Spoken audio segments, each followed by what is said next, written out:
A quick state of the American city, and we'll check in on the EDA Tech Hub Program today in Conversations with Technically.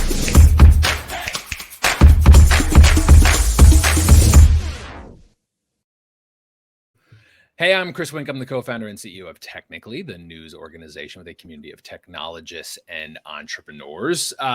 American cities have always been very much wrapped into our coverage of tech economies, and no bigger and more prominent example than the Economic Development Administration Tech Hub Program. We're going to talk a little bit about this, a potentially massive federal subsidy of reallocating funds toward industrialization of tech corridors.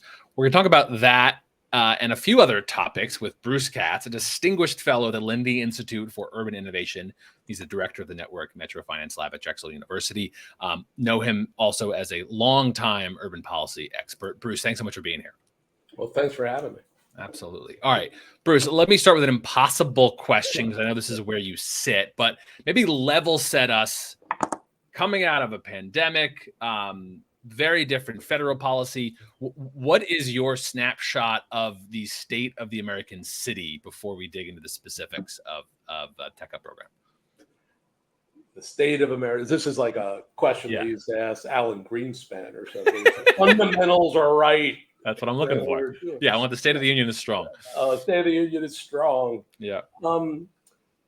I would say the way to start the conversation, right, about the state of American cities is to recognize that cities, broader metropolitan areas, are navigating through what I would call a new disorder.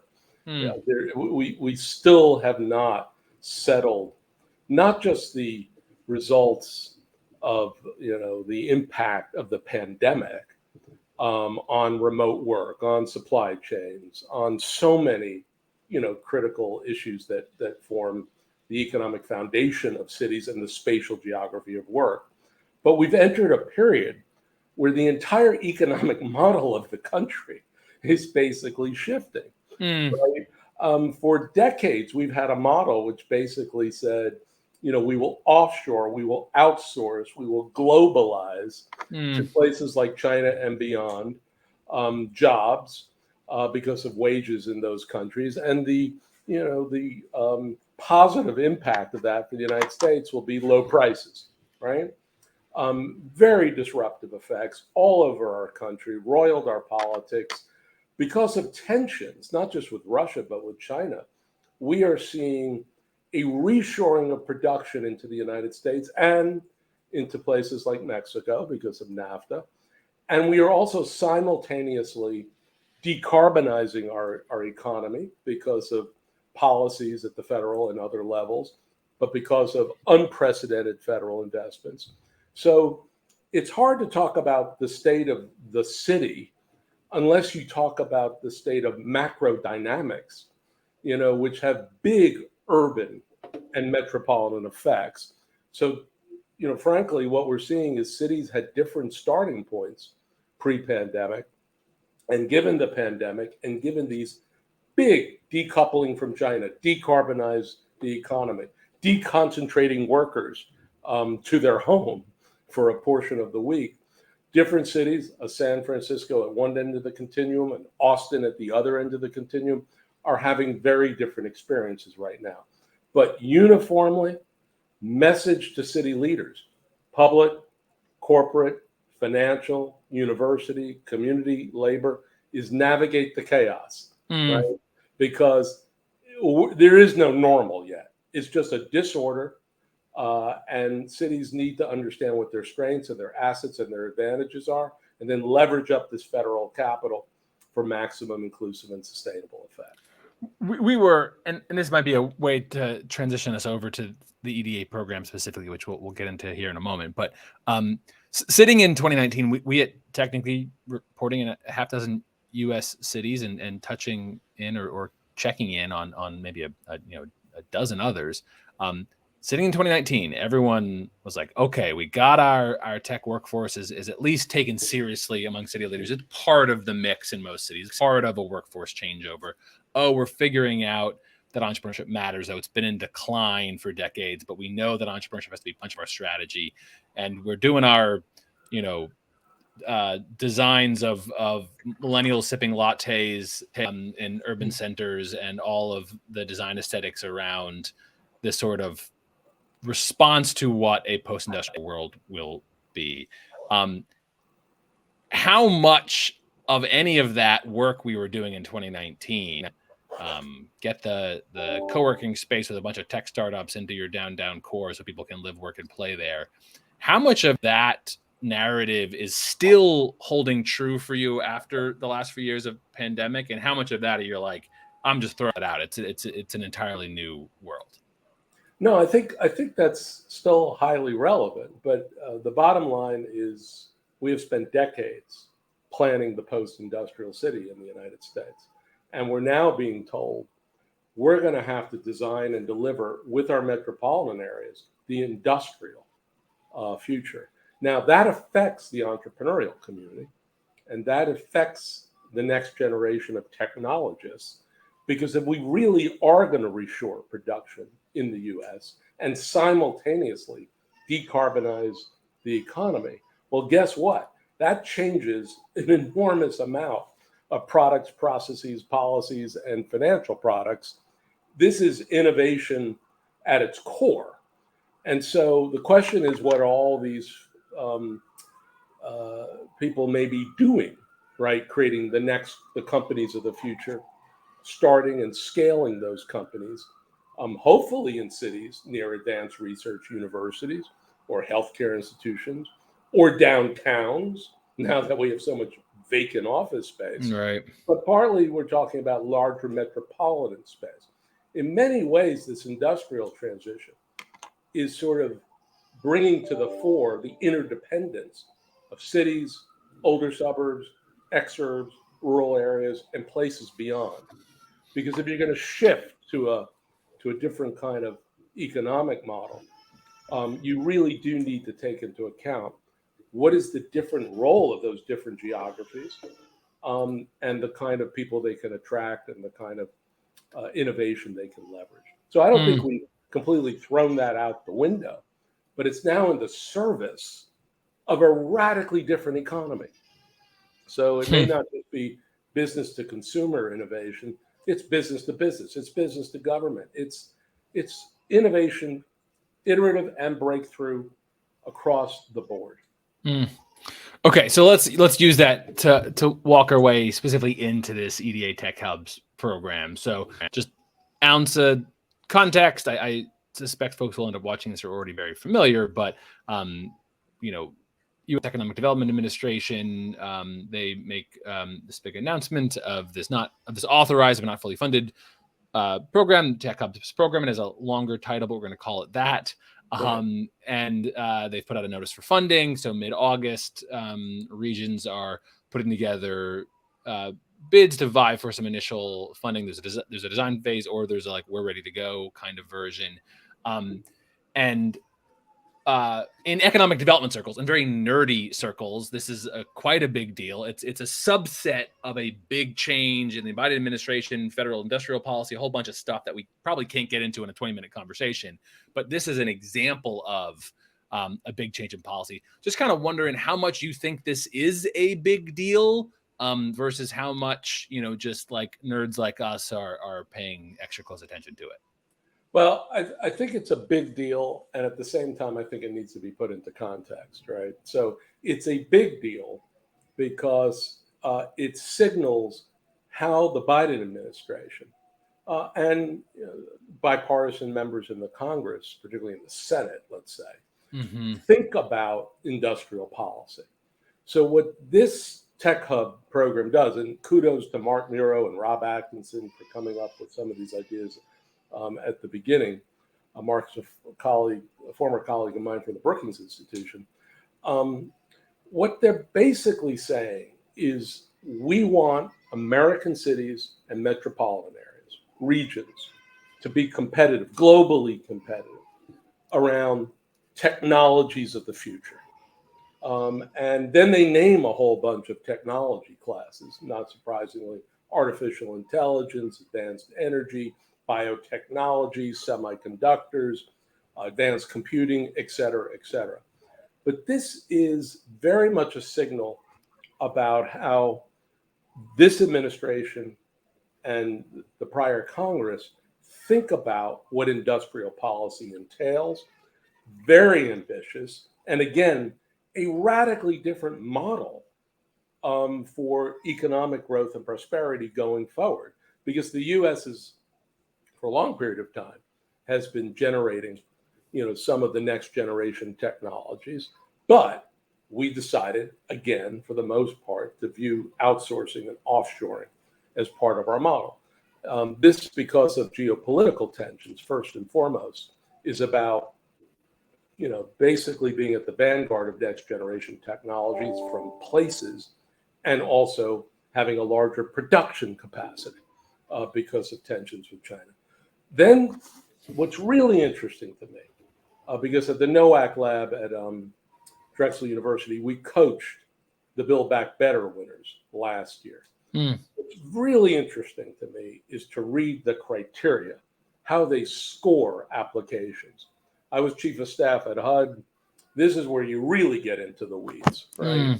But if you want to know, how to compete for this thing, just read the criteria, right? And they give a very good portion of 51 points, right, to tech potential. Then they have points for private sector involvement, lab to market, equity in workforce, cross-sectoral participation, governance, and national security. So they're basically taking this larger vision of American cities and metropolitan areas being at the vanguard of global competitiveness around next generation technologies. And then they're saying, hey, we're serious about this, because we're going to score you, as you try to not just be designated as a tech hub, but actually win the final prize in close alignment with that broader vision. That's the great news, right? Because these industrial policy signals really make sense. Here's the challenging news. If you actually get to the end of the process and you win one of these things, let's say you win 65 million or 75 million for a tech hub, that's the beginning of the capital stack, right? Right. That is not going to make you at the vanguard of global competitiveness. It is a fundamental foundation, platform, piece of infrastructure.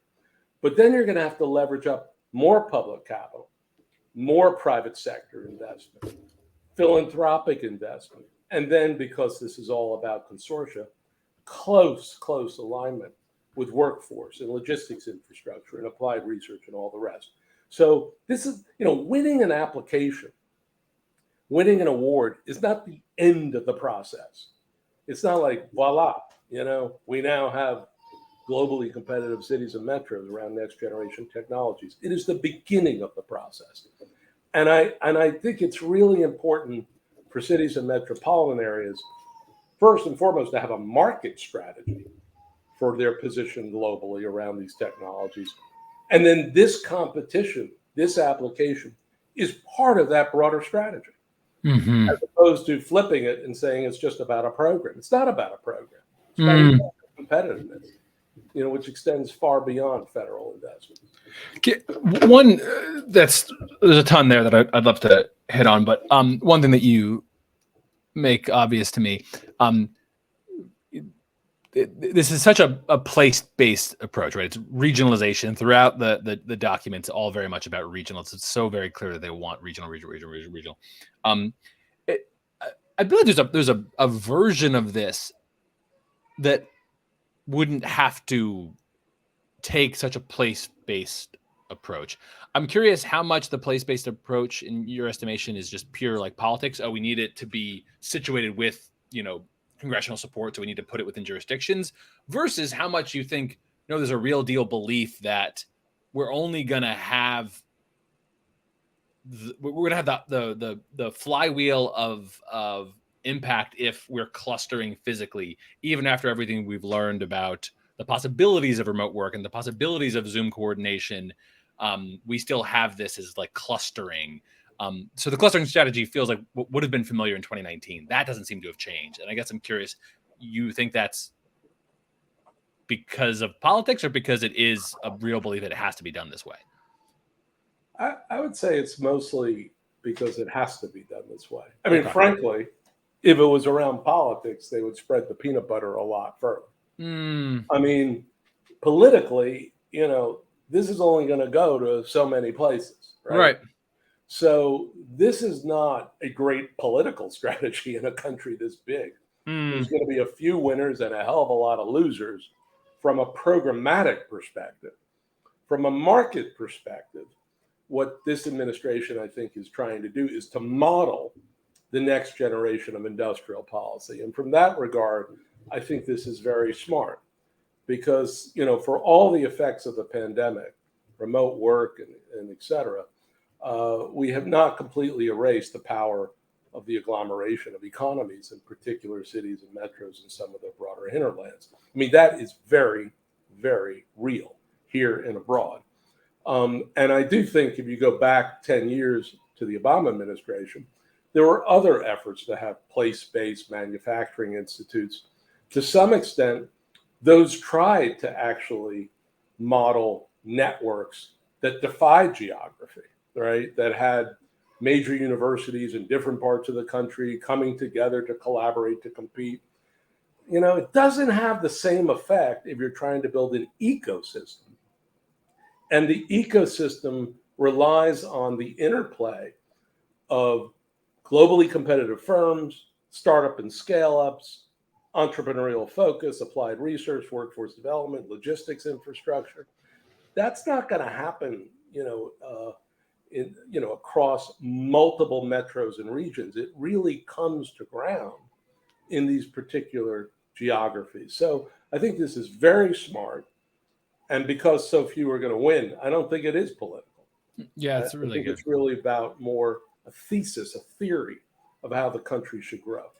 That's really helpful. So you've hit on a bunch of themes already, but just curious, your guidance for those regional leaders gathering their bids together, or their next nervous couple of months ahead of August 15. What would you give anyone? Encourage folks to be thinking about that they might not be? Well, I do think take the scoring criteria seriously. They're not kidding. Okay, I mean, they're really not kidding. B, view this as part of a broader market strategy and as part of a broader network of stakeholders, which includes government and universities and technology-driven intermediaries and economic development folks, et cetera, workforce development entities as well, infrastructure players as well, right? Everyone should be part, ultimately, of a network that is super focused on making that place, whatever that place is, globally competitive around these next generation technologies. This is not about shotgun marriages, between different entities that have never really worked together in the past, probably don't even particularly like each other or speak each other's language. What they're really saying is we want folks to come in here who really do have cohesion and have a level of consensus and a level of commitment, focus, and discipline. Otherwise, this can't happen with 65 or 75 million. So if folks, from the get-go, what you should be thinking about, this is not a quant exercise only. It matters. It matters to do your analysis about your role and position globally. This is about networks. I mean, I wrote a book with Jeremy Nowak called The New Localism, How Cities Thrive in the Age of Populism. The central thesis of that book is that cities are not governments. They're not like the federal government. They're not like states. They're not vertical bureaucracies that are compartmentalized and siloed and balkanized. They, when they work, are really networks that cross sectors, cross jurisdictions, and collaborate to compete.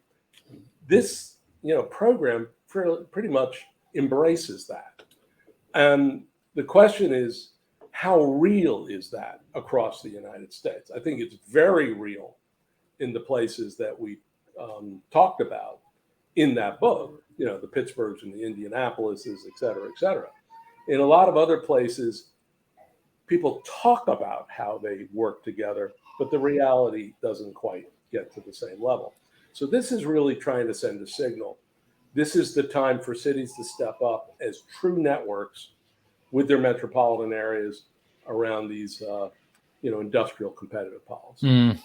Let's pick up on the metro areas, not to conjure the ghost of Amazon HQ2, but from our coverage in 2017, 2018, I remember vividly the across our markets, across our newsroom, wrestling with how regions, counties, different governments, again, very different level. I know there was a much less of a regional push, but let me make this comparison. I remember how difficult it was to make these decisions around when are you putting a bid? When does it see competitive with the rest of your region if you go on your own or not, go together or not? In our markets, there was considerable conversation in the state of Delaware. Should we be putting in our own bid? Should we be in with Philadelphia? DC and Baltimore had frequent conversations. When are we supposed to be this big, broad, MARC train connected region, Virginia, DC, Maryland? Pittsburgh, its relationship to Ohio.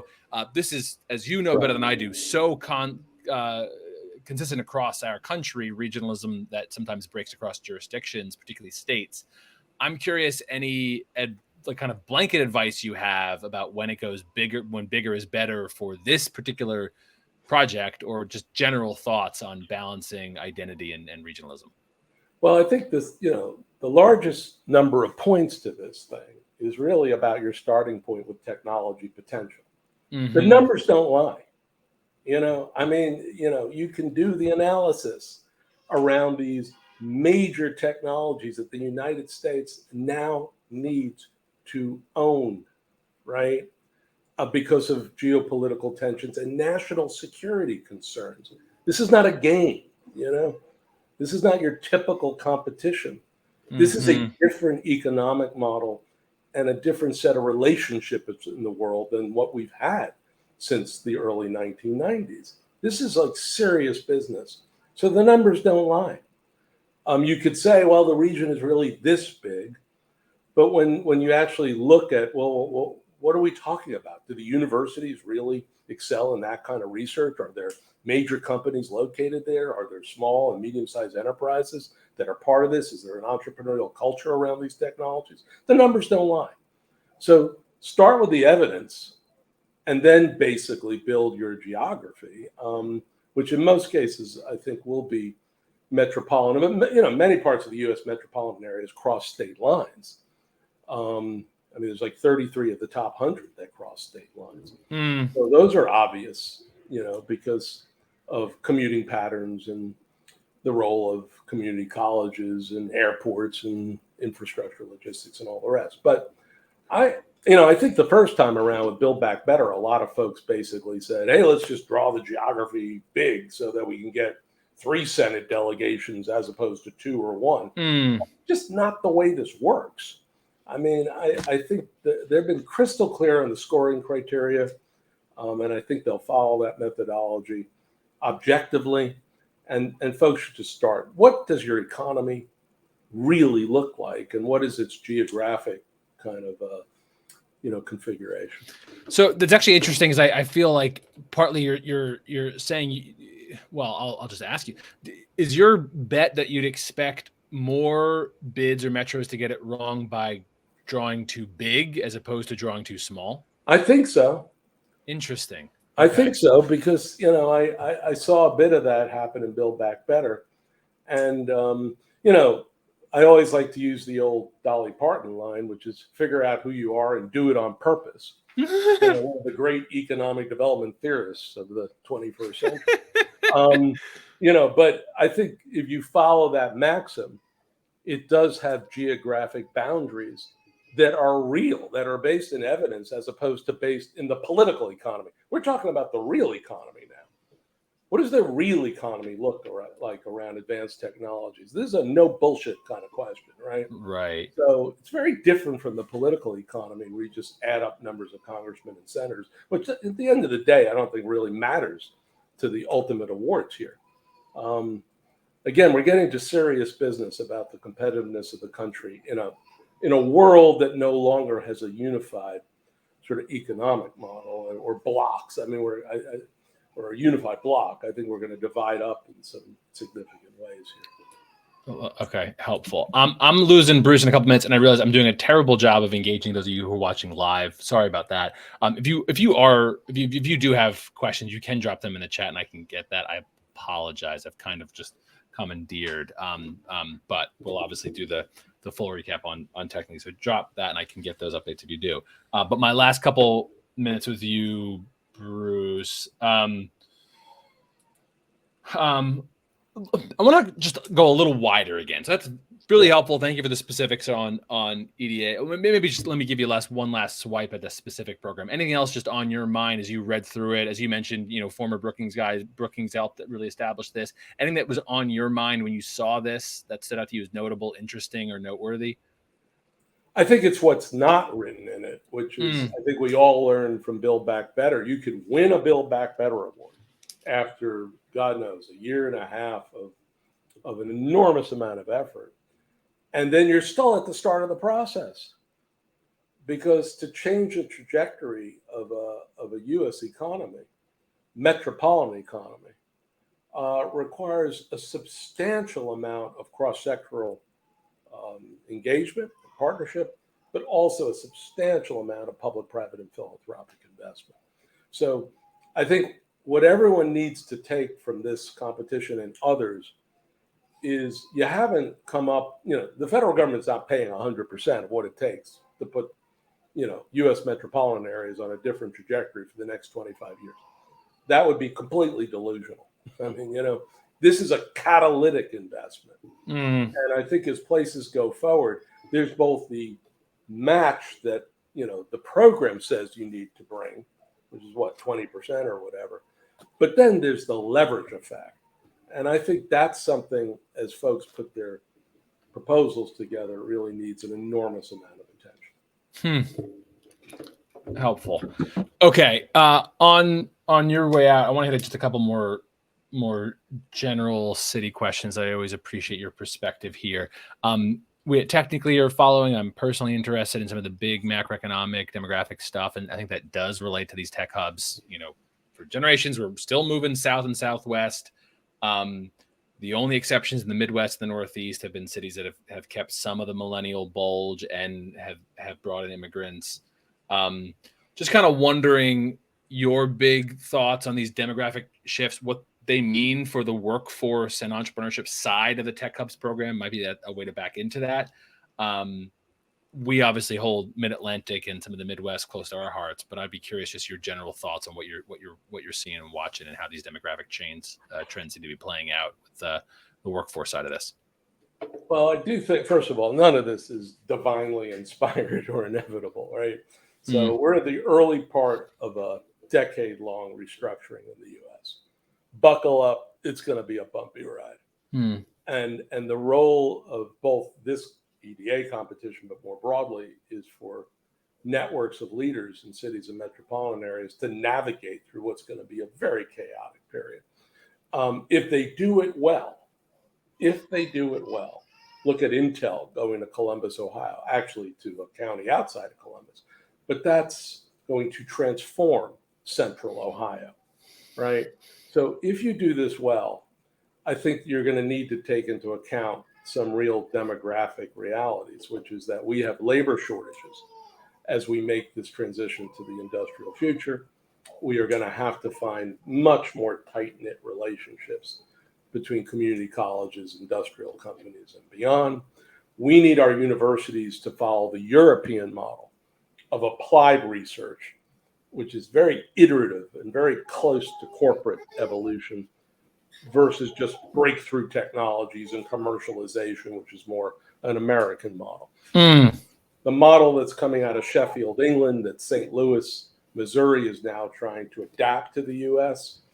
that's something that really across the United States we need to be thinking about. So customized workforce, applied research in close collaboration with companies, and then a close collaboration, which is difficult in certain parts of the country with your states, because the states play a big, big role in industrial federalism. This is not just about the federal government. Mm-hmm. The federated republic, we have been since we're sorting out those roles now. So I don't think these population shifts are sort of somehow baked into the system when you're having an economic restructuring of this magnitude. Interesting. I went over, so sorry to some of your commenters, but I actually have one that I want to throw out, Bruce, because I like this from Paul Sherman, because I think I could actually kind of widen his point. I think Paul's question is both relevant to the Tech Hubs program specifically, but also like generally post-pandemic how cities are doing, which I think it basically goes with how much are we supposed to focus on where there's momentum boosting it stronger versus what do we do with places who are lagging behind? And I'm kind of curious, Bruce, your take on if you were sitting in the Tech Hubs program. I think in Seattle and San Francisco in particular, you know, you can kill two birds with one stone. You could both go to places that clearly meet some of these criteria around global competitive metropolitan areas. I mean, San Francisco, for all the talk about the doom loop, is at the vanguard of artificial intelligence, both on the military side, on the civilian side. Which would really make sense is to take some of that vacant office space, you know, and convert it into academy corporate campuses or vacant malls in the center of San Francisco. So I think if you're going to play out the equity piece from a locational equity perspective and deal with what's happening in some of these central business districts with extreme office vacancies, you could both boost American competitiveness and basically mitigate the downside and the negative impact of remote work and work from home. But so those cities are not all, they have very different starting points right now. And I do think their role in global competitiveness across those sensitive technologies are very different. But all I'm saying about San Francisco and Seattle is if the administration could pursue a competitive agenda and an agenda to enable those places to mitigate the downfall of their core office districts. Bruce, I could talk considerably longer with you. Sorry to our other question askers, but I really appreciate your time, Bruce. As always, we'll do the recap on technically with some of these takeaways. Bruce, thanks for your time. Hope to talk to you again soon. Hey, great to see you. Appreciate it, everyone. Thanks, everyone. We'll see you next time. Bye.